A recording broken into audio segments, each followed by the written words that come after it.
নমস্কার বন্ধুরা, সামনেই আসতে চলেছে দীপাবলি। তোমাদের সকলকে শুভ দীপাবলির অনেক শুভেচ্ছা অভিনন্দন জানিয়ে আজ আমি আমার নতুন আরেকটি পূজাবিধির ভিডিও শুরু করছি। বন্ধুরা, আশা করি তোমরা নিশ্চয়ই খুব ভালো আছো। আজ আমি তোমাদের সাথে শেয়ার করব তোমাদের অনুরোধে দীপাবলিতে সহজ সরল ঘরোয়া পদ্ধতিতে মা কালীর পূজাবিধি। তো চলো বন্ধুরা, ভিডিওটি শুরু করি। আশা করি তোমাদের নিশ্চয়ই খুব ভালো লাগবে। স্নান করে শুদ্ধ বস্ত্রে ঠাকুর ঘরে এসে পুরো ঠাকুর ঘরে আর পুজোর সমস্ত জিনিস জোগাড় করে পুজোর সমস্ত জিনিসে ভালো করে গঙ্গা জল ছিটিয়ে নিয়ে আচমন করে নিচ্ছি। হাতে গঙ্গা জল নিয়ে হাতটা খুব ভালো করে ধুয়ে নিলাম। অপবিত্র পবিত্র বা সর্বাবস্থানগত পিবা যৎস্বরে পুণ্ডরিকাক্ষ সবাজ্য অভ্যন্তর সূচি নমসূচি নমসূচি নমসূচি। প্রত্যেক বছর কার্তিক মাসের অমাবস্যা তিথিতে আলোকসজ্জায় সাজিয়ে ধুমধাম ও মহাসমারোহের সাথে পালন করা হয় দীপাবলি উৎসব ও কালী পুজো। লাল চন্দন বেটে নিলাম। চন্দন বেটে একটি পাত্রে তুলে নিচ্ছি। চন্দন এখন পুজোর সমস্ত ফুলের মালা আমসরা বেলপাতাতে ভালো করে লাগিয়ে নিলাম। পুজোর জায়গায় কাঠের একটি জলচকিতে আলপনা দিয়ে নতুন লাল রঙের আসন পেতে নিয়েছি আর আলপনা দিয়ে নিয়েছি। আসনে ভালো করে গঙ্গা জল ছিটিয়ে আসন শুদ্ধ করে নিলাম। আসনে একটু ফুলের পাপড়ি ও গোটা আতপ চাল দিয়ে মাকে আসনে নিয়ে আসলাম। জয় মা, জয় মা। মায়ের চরণ এখন অভিষেক করিয়ে নেব। তো পিতলের একটি পাত্রে কিছু ফুলের পাপড়ি দিয়ে মায়ের চরণ নিয়ে আসলাম। সবার প্রথম মায়ের চরণ যুগল ঘি মধু মাখিয়ে নেব। তো সবার প্রথম ঘি মাখিয়ে নিচ্ছি। এরপর খুব ভালো করে মায়ের চরণে মধু মাখিয়ে নেব। খুব ভালো করে ঘি মধু দিয়ে অভিষেক করানোর পর মায়ের চরণ যুগল এখন দুধ দিয়ে অভিষেক করিয়ে নিচ্ছি। এরপর মায়ের চরণে আলতা দিয়ে দিলাম। একটি পাত্রে নিয়ে নিয়েছি গঙ্গা জল, তাতে দিয়ে দিচ্ছি গোলাপ জল, অগরু আর কেশর চন্দন। এইভাবে জল প্রস্তুত করে নিয়ে খুব ভালো করে পরিষ্কার করে এখন মায়ের চরণ যুগল ধুয়ে দিলাম। ফুল দিয়ে মায়ের চরণ অভিষেক করিয়ে নিলাম। জয় মা, জয় মা। পরিষ্কার একটি কাপড় দিয়ে মায়ের চরণ যুগল খুব ভালো করে মুছে নিয়েছি। আর মায়ের এই চরণ যুগল অভিষেকের জল আমি আমার বাড়ির প্রত্যেকের মাথায় একটু করে বুলিয়ে নেব। নিজের মাথাতে একটু করে বুলিয়ে নিয়ে বাদ বাকিটা ফুল গাছের টবে দিয়ে দেব। মায়ের চরণ আসনে নিয়ে আসলাম। পরিষ্কার একটি রুমালে গঙ্গা জল, গোলাপ জল আর অগুরু নিয়ে আলতো হাতে মায়ের আলেখ্য ভালো করে মুছে অভিষেক করিয়ে নিচ্ছি। বন্ধুরা, তোমাদের কাছে যদি পিতলের বিগ্রহ থাকে মায়ের, তো অবশ্যই পঞ্চামৃত দিয়ে অভিষেক করিয়ে নিতে পারো। সবার প্রথম সিদ্ধিদাতা গণেশ ঠাকুরের পুজো করে নেব।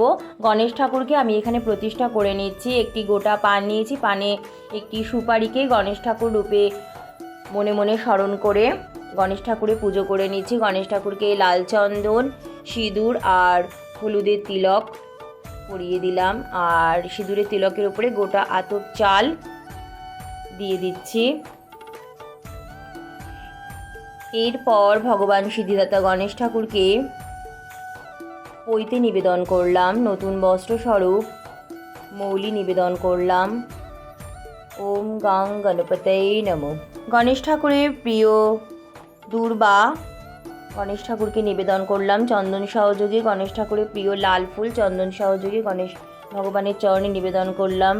একদন্ত মহাকায় লম্বদর গজাননম বিঘ্ন নাশকরং দেবং হিরম্বম প্রণমাম্যহম। মায়ের কাছে ঘট স্থাপন করব। নিয়ে নিয়েছি গঙ্গা মাটি। গঙ্গা মাটি পেলে তো খুবই ভালো বন্ধুরা। এছাড়াও তোমরা পুকুরের মাটি বা পরিষ্কার শুদ্ধ জায়গার মাটি বা ফুল গাছের টবের মাটিও নিতে পারো। গঙ্গা মাটিতে সিঁদুরের ফোঁটা দিয়ে দিলাম। দিয়ে দিচ্ছি পঞ্চশস্য আর দিয়ে দেবো 5টা দূর্বা ও কিছু ফুল। এইভাবে ঘর স্থাপনের জায়গাটা সুন্দর করে সাজিয়ে মায়ের কাছে ঘট স্থাপনের জন্য ঘট প্রস্তুত করে নেব।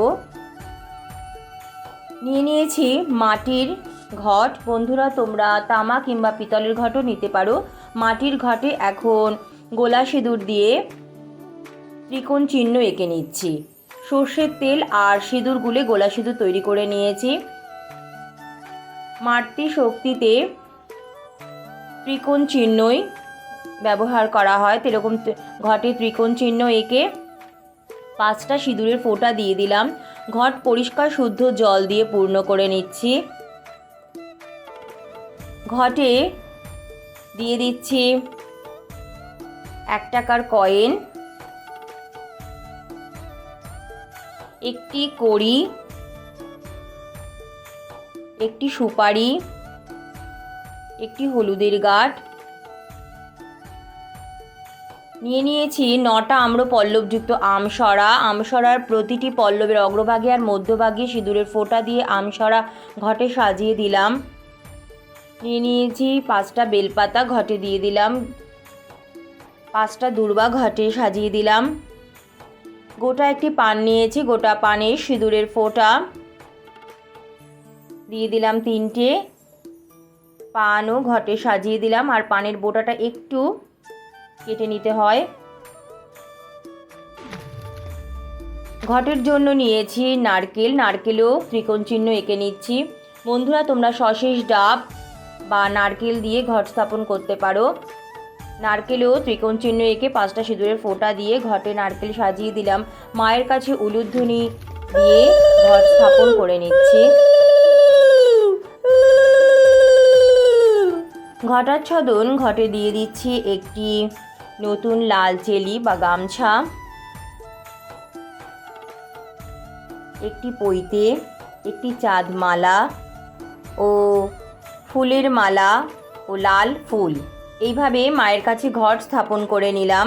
বন্ধুরা, এবছর অর্থাৎ 2022 সালের শ্রী শ্রী শ্যামা পুজো বা দীপাবলি পড়েছে বাংলার 6ই কার্তিক 1429, ইংরাজি 24শে অক্টোবর সোমবার।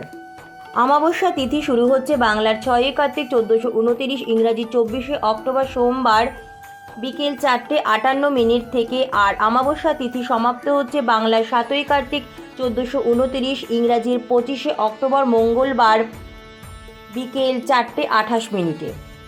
মাকে লাল চন্দনের তিলক পরিয়ে দিলাম। মাকে সিঁদুর পরিয়ে দিচ্ছি। চন্দন সহযোগে ফুল বেলপাতা মায়ের চরণে নিবেদন করলাম। জয়ন্তী মঙ্গলা কালী ভদ্রকালী কপালিনী দুর্গা শিবা সমাধাত্রী সাহা সুধা নমস্তুতে।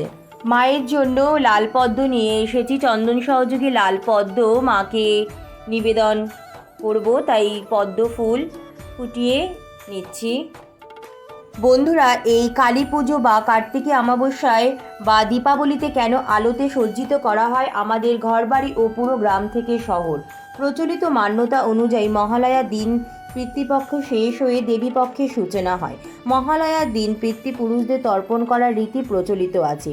পিতৃপক্ষের সময় বিদেহী আত্মারা জল গ্রহণের জন্য মর্তে আসেন। দীপাবলির পর্যন্ত তারা মর্তেই বিচরণ করেন। দীপাবলির সময় পিতৃলোকে ফিরে যান তারা, কিন্তু যেদিন তারা ফিরে যান সেদিন অমাবস্যা, ঘোর অন্ধকার। এই অন্ধকারে পূর্বপুরুষদের যেতে কোনো রকম অসুবিধা যাতে না হয়, তাই তাদের উদ্দেশ্যে অন্ধকার পথ আলোকিত করা হয়। তাই ঘরে ঘরে জ্বালানো হয় প্রদীপ। মাকে লাল ওড়না পরিয়ে সুন্দর করে সাজিয়ে নিয়েছি। মাকে চাঁদমালা পরিয়ে দিয়েছি। মায়ের খুব প্রিয় লাল জবা ফুলের মালা চন্দন সহযোগে মাকে পরিয়ে সুন্দর করে সাজিয়ে নিয়েছি। মাকে আলতা, সিঁদুর, শাখা, পলা, নোয়া নিবেদন করে হাত জোর করে মাকে প্রণাম করে নিলাম। গোটা আতপ চাল ও কিছু ফুলের পাপড়ি দিয়ে আসন তৈরি করে নিলাম। মায়ের কাছে এখন ঘিয়ে প্রদীপ নিবেদন করব। দীপাবলির দিন অবশ্যই বন্ধুরা তোমরা চেষ্টা করবে মাকে একটি নতুন মাটির ঘিয়ে প্রদীপ নিবেদন করার। নতুন বস্ত্রস্বরূপ মৌলি মাকে নিবেদন করছি। বন্ধুরা, এই মৌলি সুতো তোমরা যে কোনো দশকর্মার দোকানে খুব সহজেই পেয়ে যাবে। 5 রকম গোটা ফল নিয়েছি। গোটা ফলে সিঁদুরের ফোঁটা দিয়ে দিচ্ছি।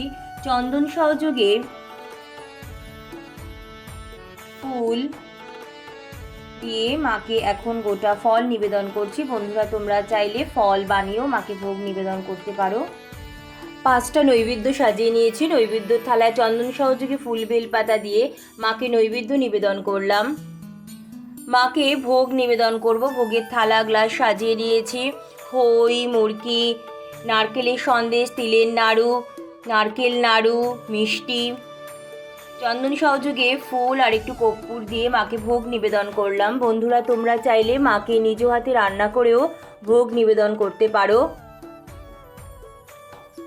মাকে পান করার জন্য জল নিবেদন করছি। জলের গ্লাসেও ফুল আর একটু কর্পূর দিয়ে মাকে জল নিবেদন করলাম।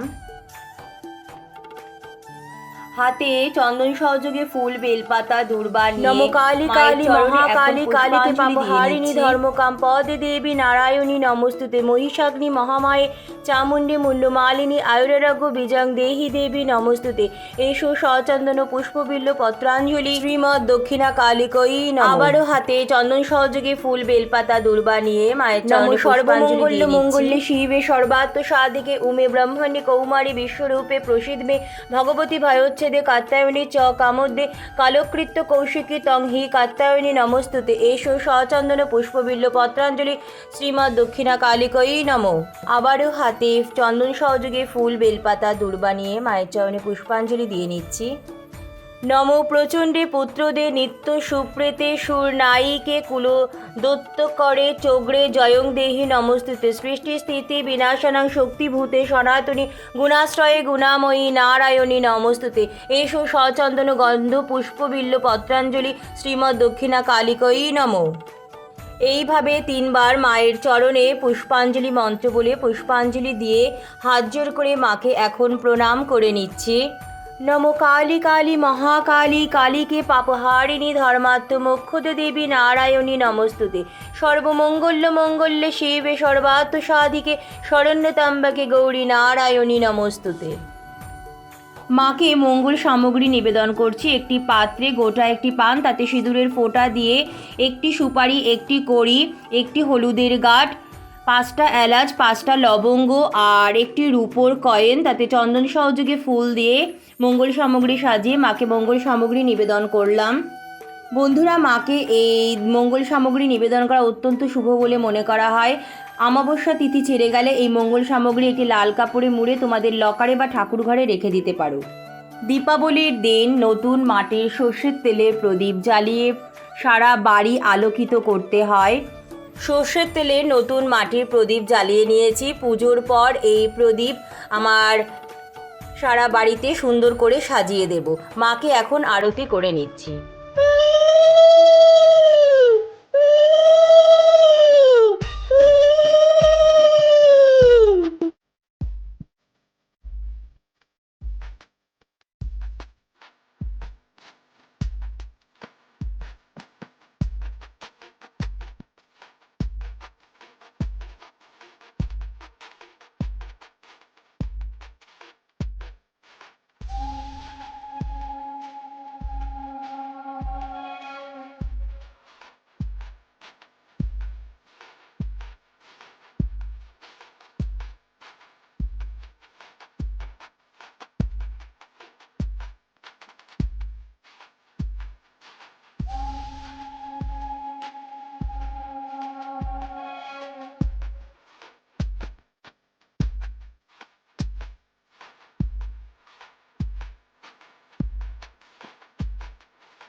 ওম রিং চামুণ্ডায় নমঃ। সর্বমঙ্গল্য মঙ্গল্যে শিবে সর্বাত্ম সাধিকে শরণ্যতাম্বাকে গৌরী নারায়ণী নমস্তুতে। বন্ধুরা, এইভাবে খুবই সহজ সরল ঘরোয়া পদ্ধতিতে আমরা দীপাবলিতে মায়ের পুজো করতে পারি। কেমন লাগলো আজকে দীপাবলিতে মা কালীর পূজাবিধির এই ভিডিওটি অবশ্যই কমেন্ট করে জানাবে। ভালো লাগলে প্লিজ বন্ধুরা ভিডিওটি লাইক ও শেয়ার করে দেওয়ার জন্য অনুরোধ রইল। চ্যানেলে তোমরা যদি আজ প্রথম হয়ে থাকো আমার নতুন বন্ধু, তো প্লিজ চ্যানেলটি সাবস্ক্রাইব করে পাশে বেল বাটনটি অন করে আমার পাশে থেকো। আর যে সকল বন্ধুরা অলরেডি চ্যানেলটি সাবস্ক্রাইব করে আমার পাশে আছো তাদের অসংখ্য অসংখ্য ধন্যবাদ। তো বন্ধুরা, আজকের মতো এইটুকুই। আবার চলে আসবো তোমাদের কাছে নতুন অন্য কোনো পূজাবিধির ভিডিও নিয়ে। ততক্ষণ পর্যন্ত তোমরা খুব ভালো থেকো, সুস্থ থেকো।